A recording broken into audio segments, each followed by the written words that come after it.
It may be a little bit of an adjustment period, but our farmers are going to have a field day right now. So to our farmers, have a lot of fun. I love you too. You used to believe American agriculture fed the world, that from Iowa's cornfields to Texas cattle ranches, what we produced was irreplaceable. But that is now just a memory. Today, some countries are quietly removing America from their list of suppliers.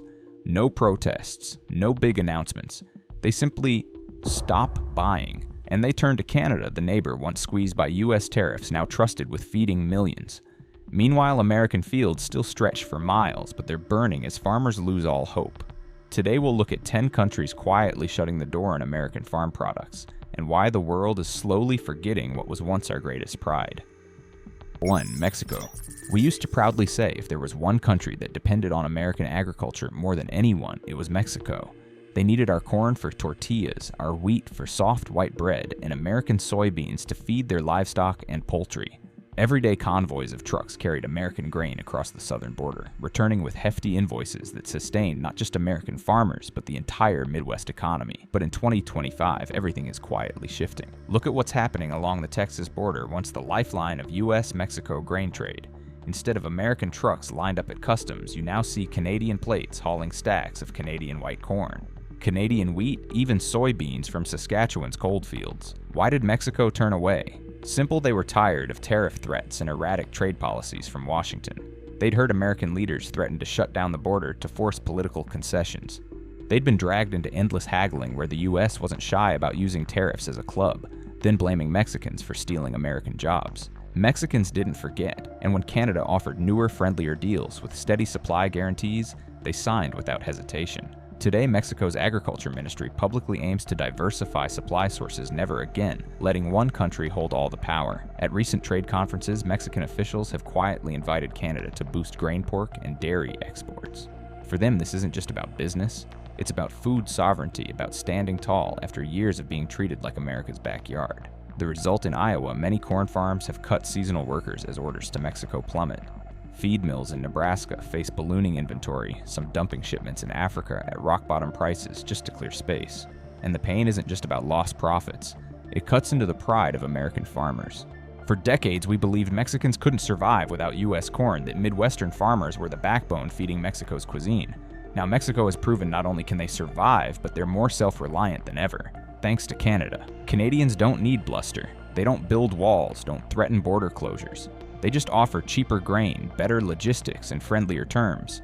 And that quiet approach is exactly what won Mexico's trust in American farmers. They wait anxious, fearing their trucks will keep turning back their golden fields, becoming burdens, and that the dominance they once boasted is fading into memory. It's a slap in the face to an entire industry's confidence and a wake-up call for anyone who once smugly believed the world couldn't turn its back on us. But the scarier question looms: if Mexico, the neighbor who once depended on us, dares to leave, how long before the rest of the world does too? Brazil?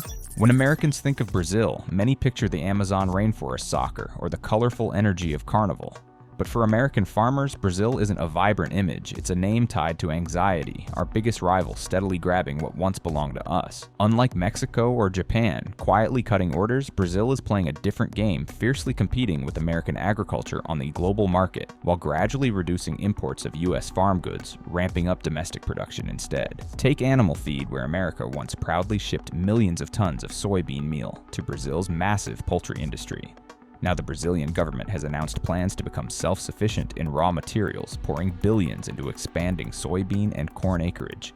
According to a USDA report in 2025, Brazil officially surpassed the U.S. as the world's #1 soybean exporter, a turning point that some Midwest ag experts call the worst blow in 30 years. Across parts of Iowa and Illinois, farmers hope selling corn to Brazil might offset losses in the Chinese market. But the harsh truth is right there in the numbers. Brazil increased domestic corn production by over 12% in just 2 years, shifting from major customer to direct competitor. And it doesn't stop there. Brazil has aggressively signed bilateral trade deals with Canada and the EU, carving into markets America once dominated. Instead of relying on American products, many Brazilian food processors and supermarket chains now source from Canada to diversify supply and dodge political risk. Americans haven't forgotten last year's shock when hundreds of thousands of tons of soybean meal sat unsold and had to be deep discounted after Brazilian orders vanished. A Nebraska farmer told Farm Journal earlier this year, "We used to think Brazil was just about coffee and sugar exports, but now they're producing soy better, cheaper, and stealing our markets right out from under us." This nightmare isn't just a revenue line in an accounting book. It runs all the way down to the fields where American farmers plant less because bins are full and prices have collapsed. The bitterest pill, Brazil has become the new darling of multinational processors companies that once relied on the U.S. thanks to cheaper production, lower labor costs, and increasingly modern logistics. This isn't a short-term blip. Purdue University experts warn that if the U.S. doesn't adapt quickly in 5-10 years, Brazil could seize even the corn and cotton markets we once saw as untouchable. Even more worrying, Brazil's biofuel policy is consuming more and more of their own corn, putting America's biofuel industry on the defensive. Brazilians aren't loud. They're not publicly banning American products. They're quietly growing, becoming self-sufficient, and then scooping up international market share while Americans watch Brazilian corn and soybean trains roll into China, Mexico, and Europe, places that once treated U.S. crops as the top choice. And as the engines of those South American trains roar, American farmers lie awake another night wondering how much longer can we hold on when yesterday's loyal customers have turned into the very force pushing us off the world's table. 3. Japan. Japan was once considered one of the most stable and prized markets for American agriculture. People called them the golden customer, loyal, steady, willing to pay top dollar for the best quality. But in 2025, the latest numbers from the USDA paint a colder reality. U.S. grain and beef exports to Japan are down nearly 9% from last year, while imports from Canada and Australia are rising. Why behind complicated trade negotiations lies a growing concern among Japanese consumers over quality food safety standards and especially GMOs, an issue that has long haunted American farm products. Japanese retailers now prioritize non-GMO, organic, and transparent supply chains. Meanwhile, Canada, with stricter quality controls and clearer traceability systems, is winning the trust of Japanese importers. The fallout is quick back home. In Montana's cattle country, ranchers complain about export contracts to Japan getting cut, forcing them to sell domestically at lower prices. Some smaller meat processors in Texas have announced plans to scale back production due to weakening demand. What's more frightening, this isn't a loud boycott. The Japanese aren't marching in protest. They're simply quietly choosing not to buy, shifting to other suppliers. American farmers, once proud to say, U.S. beef will always be on Japanese dinner tables, now face the threat of being replaced. And the bitterest part? The Japanese offer no explanation, no fanfare. One by one, export contracts vanish. Container loads of American beef corn and soybeans sit at port waiting to be rerouted.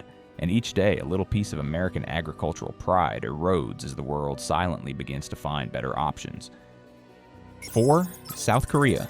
Americans once believed one thing with certainty. If there was any Asian country deeply tied to U.S. agriculture, it was South Korea. For decades, they were loyal buyers of American corn for animal feed, American soybeans for vegetable oil processing, and American pork and beef symbols of quality and safety. But what's happening in 2025 has shaken many Americans awake from that sweet dream. Data from the U.S. Agricultural Trade Federation shows American corn and pork exports to South Korea have dropped about 6% compared to last year.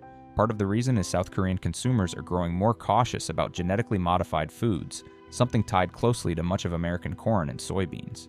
At the same time, Canada has quietly filled that gap with grain and meat shipments labeled traceable low GMO, and disease safety guaranteed. Major supermarket chains in Seoul are ramping up promotions of Canadian pork and grains. A report from Korea Agro Fisheries and Food Trade Corporation earlier this year found that over 30% of Korean consumers are willing to pay more for pork imported from Canada instead of the US because they trust the quality and inspection process more. The fallout isn't just market share percentages, it seeps into every farm and livestock operation across America.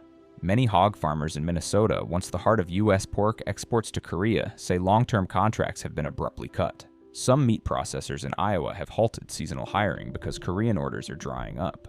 More troubling, South Korea is now negotiating multiple bilateral trade deals with Canada and Australia, paving the way for a more stable, flexible supply, with less dependence on the U.S. than before.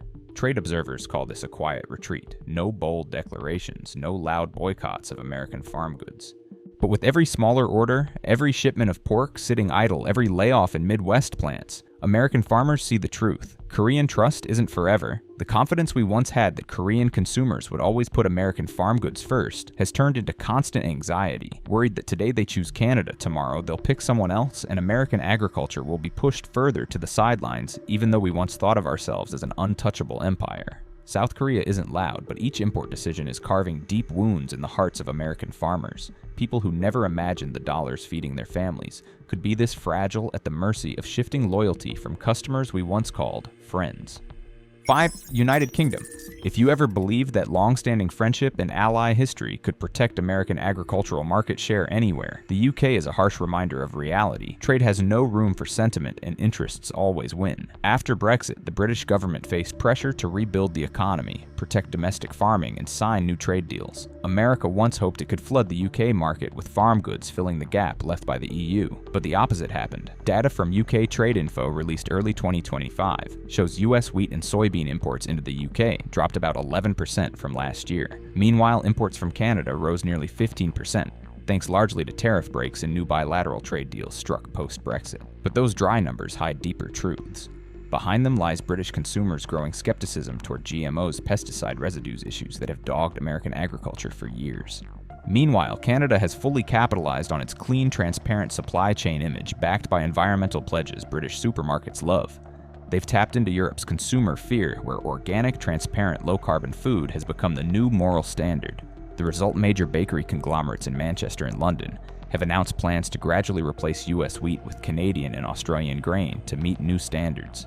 Warehouses at Liverpool Port, once thick with US grain containers, now sit emptier, making way for containers bearing the maple leaf flag. American farmers once believed quality alone would keep British buyers loyal. But they forgot times change, taxes shift, consumer trust evolves, and even a country's image can decide the fate of a grain shipment. In the wheat fields of North Dakota, once the pipeline to the UK, many farms are cutting back acreage. Logistics firms in Missouri, which once shipped to British ports, are laying off staff as orders dwindle. Britain hasn't declared a ban on American farm products. They're simply shifting contracts quietly, signing new deals with Canada, and calmly turning American grain into a backup plan. And American farmers. They watch shiploads of Canadian wheat dock at Liverpool, once the landing place of American export dreams, and wonder, after all those years of trust and loyalty, what was it really worth? 6. France. To many Americans, France was always seen as a stylish but demanding customer. They wanted top-quality, strict standards and transparency in every shipment, but in return, exports to France brought steady income for American farmers, especially hard wheat and grains used in bread and pastries, products practically woven into French culinary tradition. But now that famously picky market is quietly shutting its doors on American agriculture, no big headlines, no official bans, just a cold chain of decisions. Starting in late 2024, French farm associations and environmental groups ramped up pressure on the government to tighten import standards. They flagged concerns about American products, GMOs, pesticide residues, and carbon emissions tied to long-distance shipping. France, known for fiercely protecting its domestic agriculture, jumped at the chance to expand subsidies and favor Canadian suppliers, who had already signed stricter environmental pledges and offered greater supply chain transparency. According to France Agrimaire, US wheat imports to France dropped about 10% in 2025, compared to the year before. Meanwhile, Canadian imports rose over 12%. Major supermarket chains like Carrefour and Auchan ramped up promotions of Canadian origin products labeled low-carbon footprint, tapping into France's growing appetite for sustainable consumption. At French ports, logistics companies admit they're prioritizing Canadian shipments, faster customs, clearer paperwork. Meanwhile, American farmers, once certain that US grain was as good as gold in France, are facing a painful truth: they're no longer the first choice. In Kansas and Oklahoma, key regions for hard wheat bound for Europe, some farms are cutting back acreage. U.S. exporters now face shrinking contracts, drawn-out trade negotiations, or being forced to slash prices just to keep up with Canadian competition. No declarations of bans, no public boycotts, just France quietly tightening rules and making room for Canada to take over. And the bitterest part, American producers face rising surpluses and falling prices, because the famously choosy French have chosen to find another partner to protect their environmental values and national consumer image. The haunting question, if even France, where culinary excellence depends on high-quality ingredients, is turning away, is there anywhere left in the world that will trust American farm products to the very end? 7. Germany.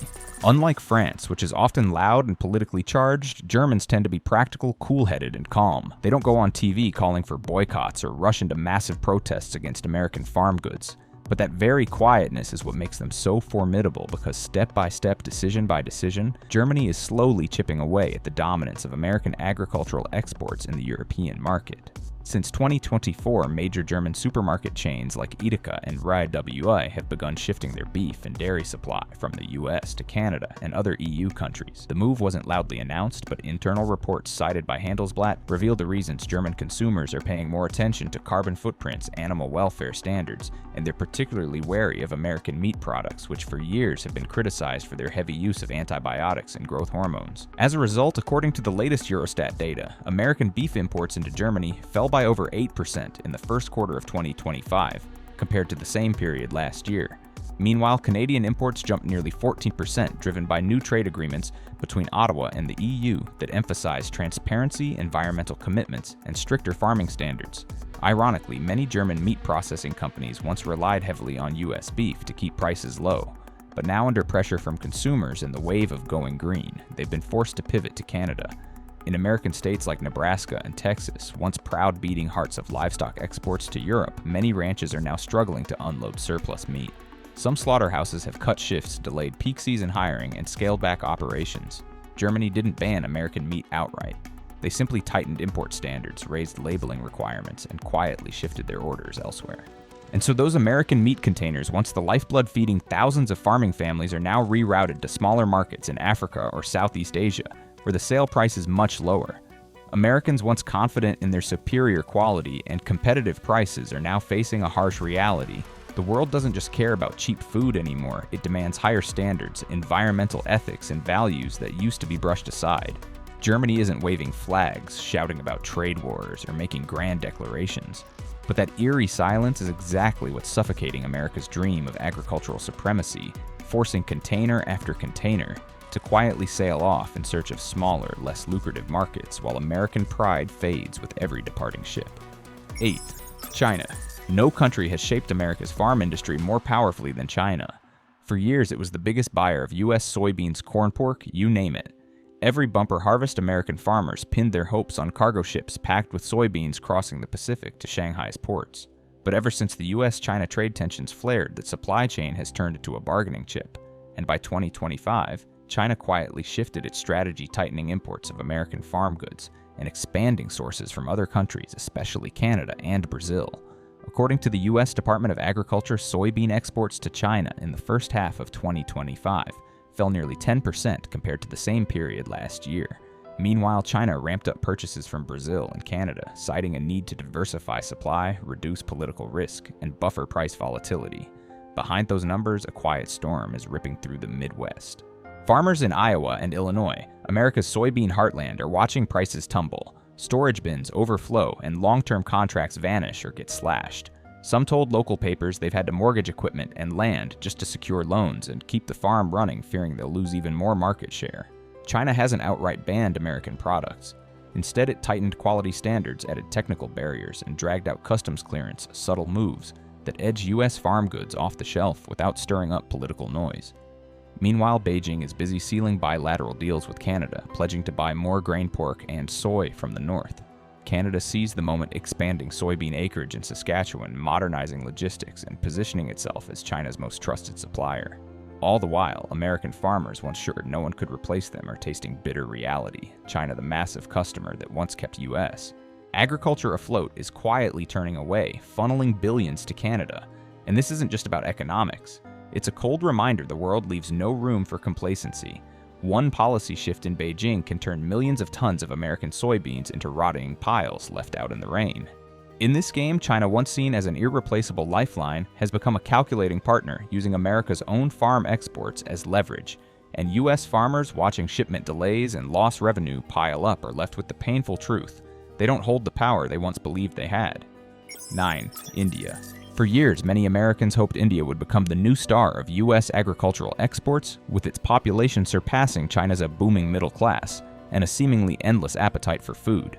But the reality of recent years, especially by mid-2025, has delivered a harsh lesson. India isn't throwing open its doors to American farm goods. Instead, it's quietly tightening imports and prioritizing purchases from Canada and ramping up its own domestic production. According to the latest data from the U.S. Department of Agriculture, exports of cotton and oilseeds, two of America's main products to India, dropped nearly 15% compared to last year. Meanwhile, India has increased imports of these goods from Canada and Australia, where governments have offered shipping subsidies, slashed import tariffs and moved quickly to meet India's strict technical standards. Behind these moves lies a shrewd calculation by India's government to protect domestic farmers and reduce reliance on the U.S., a country long accused of using subsidies to undercut global prices.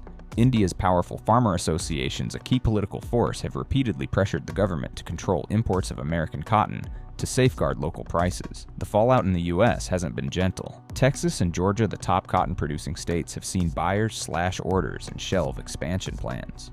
Some cotton ginning plants in Mississippi have had to pause operations due to ballooning inventories. India didn't shut the door with fanfare. It simply built new tariff barriers, tightened quarantine standards, and quietly signed long-term deals with Canada, where Ottawa has skillfully used its rising trade ties to carve out a bigger share of this massive market.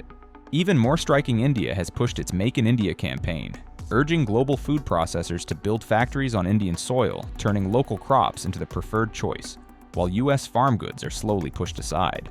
Many American farmers, once convinced that India's 1.4 billion people would be the salvation of U.S. agriculture, are now facing the bitter truth. Not only are they losing market share, but they're also staring down a potential competitor that can grow its own supply, turning American goods into little more than a backup option.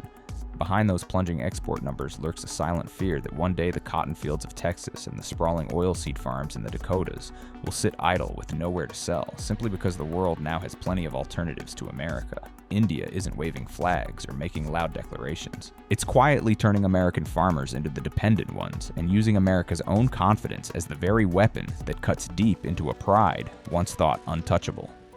10. Italy. When Americans think of Italy, they picture pizza, pasta, wine, and a people known for their refined taste and obsession with culinary perfection. That exacting standard once made Italy a steady buyer of American wheat, the backbone of the world-famous pasta and bread industries. But over the past few years, the Italian market has cooled on U.S. farm goods. According to the latest report from the United Nations Food and Agriculture Organization, U.S. wheat exports to Italy dropped nearly 9% this past year. The reason it's not just price competition. Italian consumers have become increasingly sensitive to quality origin and the environmental footprint behind every grain of wheat. Many major pasta producers in Milan and Naples have openly shifted to Canadian wheat, touting its transparent sourcing, consistent quality, and even carbon-neutral certifications, an issue European consumers care about deeply.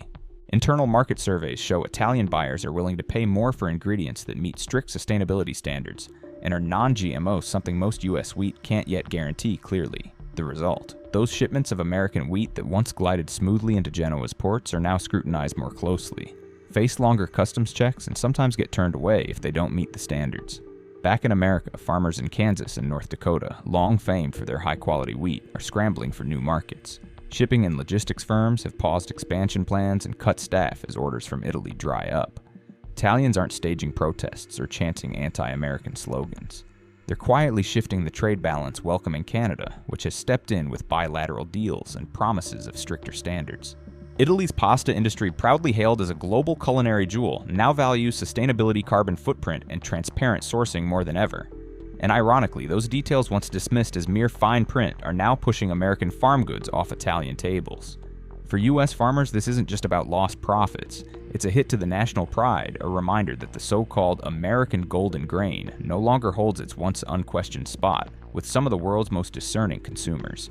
And here's the chilling question: if pasta, the very symbol of tradition, perfection, and culture, no longer needs American wheat, how long before the rest of the world learns to live without us, too? We once believed American agriculture would forever be the lifeblood feeding the world. But now, one by one, quietly, coldly, countries are turning away, choosing Canada, choosing other partners, leaving American farmers struggling to survive on their own land. If even our biggest customers dare to walk away, how long before the rest of the world follows? And what future is left for American farming when those endless fields of corn and soybeans, once our pride, become little more than storage piles waiting to rot? This video does not promote division in America or encourage secession. Everything presented here is intended to explore, analyze, and spark discussion based on current events, public sentiment, and social trends. We respect the U.S. Constitution and all federal laws. If you found this video helpful, don't forget to like, subscribe, and turn on notifications so you won't miss our next stories, where we shine a light on what mainstream media often ignores.